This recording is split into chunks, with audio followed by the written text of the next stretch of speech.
próxima sustentação oral, então. Por gentileza, Marcos, faça o pregão. Perfeitamente. Apelação criminal da comarca de São Paulo, da relatoria da eminente desembargadora Isaura Cristina Barreira, com o voto 1449. Compõe a turma julgadora, desembargadora Ivana Davi, com o voto 35.122, e terceiro juiz, desembargador Klaus Manoel Arroio. Para a sustentação oral pelo apelante Marco Aurélio, Dr. Paulo Sérgio da Silva. Estou presente, excelências. A hora que tiver com a palavra, fico à disposição. Boa tarde, doutor. O senhor tem a palavra pelo prazo regimental.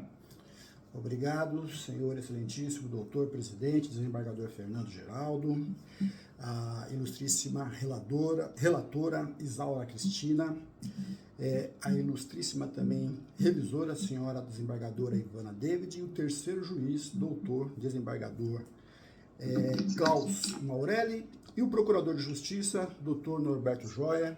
Recebam todas as minhas homenagens, em meu nome próprio e da Ordem dos Advogados do Brasil. Excelências, é uma apelação de um policial militar, Marco Aurélio de Souza. Nesse particular, a defesa se insurge, pois faz aí imperiosa absolvição do apelante. Tendo em vista, excelência, diversas contradições e também nulidades que foram produzidas não só no inquérito policial militar, excelência, mas também em juízo, tá?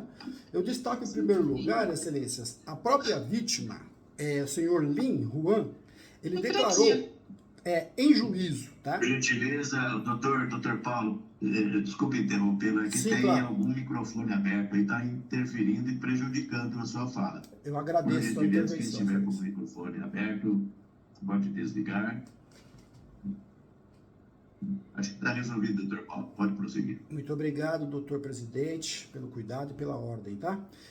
Destacando, então, excelência, conforme já havia narrando, a primeira nulidade que a defesa insurge é justamente em relação à vítima, né? O senhor Lin Juan, né, que é um chinês, que mal fala o português corretamente, ele declara em juízo que não reconhece o acusado como sendo uma das pessoas que extorquiu, uma vez que trata-se aí, no caso, de uma extorsão de um funcionário público em exercício. Em segundo lugar, excelência, inexiste provas da materialidade. Não foram juntados nos autos provas, eu acho que nenhuma, não é nem suficiente para uma condenação, uma vez que o recibo do saque efetuado pela vítima seria de fundamental importância, que é uma prova material. No caso do Banco Santander, não foi juntado nos autos. As imagens também do mesmo banco que foi solicitado também não foi juntado nos autos. A vítima alega que esteve lá para sacar, né, o valor solicitado e não foram anexadas aos autos essa prova. Nesse particular, excelência, em terceiro lugar, salientamos também que o inquérito policial militar que foi instaurado para apuração dos fatos, que iniciou lá na Casa Militar, tem indícios de que a própria testemunha de acusação, né, o policial, o nome dele é Mursa, o nome de guerra, ele cometeu também uma falta grave lá, uma vez que quando ele fica sabendo, né, conforme ele narra nos autos, de que provavelmente seria um policial militar que ele o conhecia pela rede do Facebook que havia feito a extorsão, ele não relata esses fatos ao seu superior.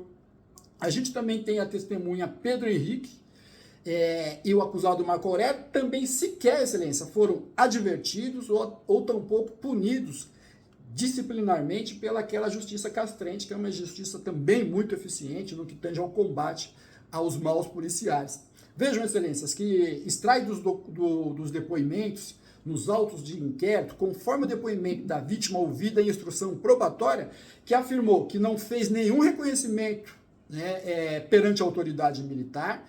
Apenas naquela oportunidade lhe foram mostradas cerca de 5 ou 6 fotos, né, e que assim ela fez o reconhecimento com base nessas fotos, feito que também corroborado em sede de juízo, ela fala que era parecido com o apelante. Em momento algum, ela declara com clareza e com 100% de chance de que foi o apelante que teve lá no seu mini mercado e fez essa extorsão.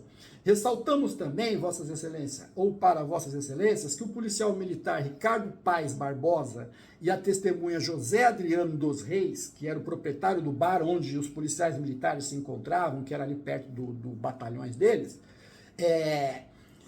fizeram testemunho, né, testemunhando que em nenhum momento, tá, o próprio acusado, como a testemunha de acusação ou até mesmo os outros policiais, tiveram algum tipo de contato ou fizeram alguma ameaça.